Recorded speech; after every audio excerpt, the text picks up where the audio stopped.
मदनपुर नामक एक बहुत ही सुंदर गांव था। वहां के लोग बहुत ही खुश रहा करते थे तथा एक दूसरे की मदद किया करते थे।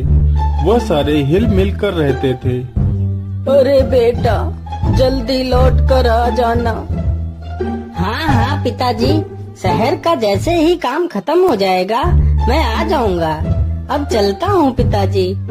एक दिन की बात है, एक जादूगरनी उस गांव से गुजर रही थी। इतनी सुंदर नगरी तो मैंने कभी नहीं देखी।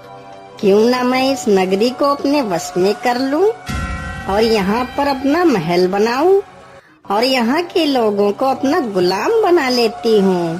फिर जादूगरनी उस गांव पर अपना काला जादू कर देती है और गांव के लोगों से अपनी सेवा करवाती है।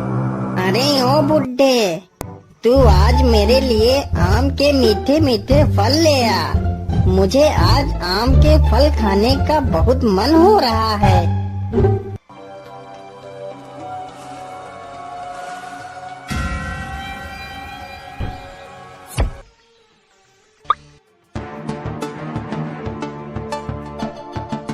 अरे पिताजी, देखो मैं आ गया। आप इधर कहाँ जा रहे हो? आप कुछ बोल क्यों नहीं रहे हो? आपको क्या हुआ पिताजी? अरे ये क्या, पिताजी कुछ बोल क्यों नहीं रहे हैं? आखिर यहाँ क्या चल रहा है? मुझे इसका पता लगाना होगा। लेकिन पिताजी इस ओर कहाँ जा रहे हैं? चलो देखता हूँ।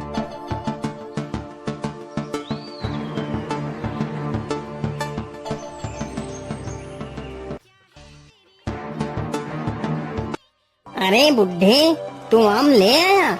चल रख दे इधर और दूसरा काम कर जाके। अरे यहाँ क्या चल रहा है? ये औरत कौन है? मुझे साधु बाबा के पास जाकर पूछना चाहिए। बाबा आंखें खोलो बाबा, बाबा मेरी मदद करो, बाबा उठो। क्या हुआ बेटा, तुम इतना शोर क्यों मचा रहे हो? तुम्हें क्या समस्या है? बाबा, हमारे गांव के लोगों को क्या हो गया है? मेरे पिताजी को क्या हो गया है? वो मुझे पहचान क्यों नहीं रहे हैं? और बाबा, महल में वो औरत कौन है? जब मैं यहाँ से शहर गया था तो यहाँ पर कोई महल नहीं था। ये सब अचानक से क्या हो गया है बाबा? मैं कुछ समझ नहीं पा रहा हूँ। फिर बाबा ध्यान लगाकर देखते हैं और बताते हैं, बेटा वह कोई औरत नहीं बल्कि एक जादूगरनी है और उसने पूरे गांव पर अपना काला जादू कर रखा है। तो बाबा जी, मैं अपने गांव की रक्षा कैसे करूं?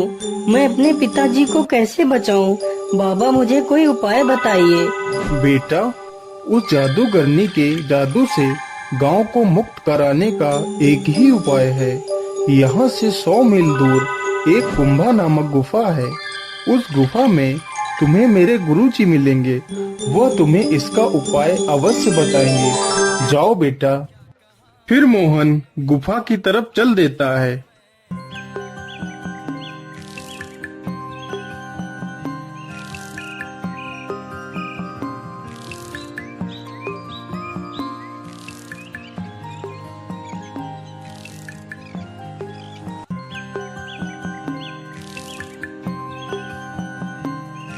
मोहन गुफा में पहुंचकर साधु बाबा को सारी बात बताता है। बेटा ध्यान से सुनो, यहाँ से कुछ ही दूर पर एक जादुई पेड़ है। उस पेड़ में ही उस जादूगरनी की आत्मा है।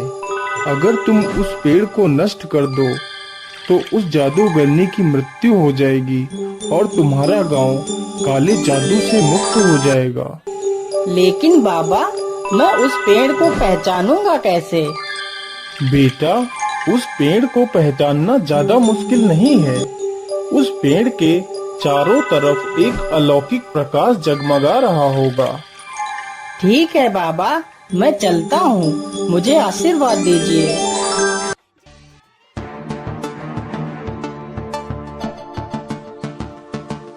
मुझे लगता है कि वह जादुई पेड़ यही है जो बाबा ने बताया था। चलो जल्दी से मैं इसे काट देता हूँ। तभी जादूगरनी वहाँ पर आ जाती है। अरे मूर्ख, तू ये क्या कर रहा है? तू इस पेड़ को क्यों काट रहा है? तू इस पेड़ को मत काट, नहीं तो मैं तुझे मार डालूंगी।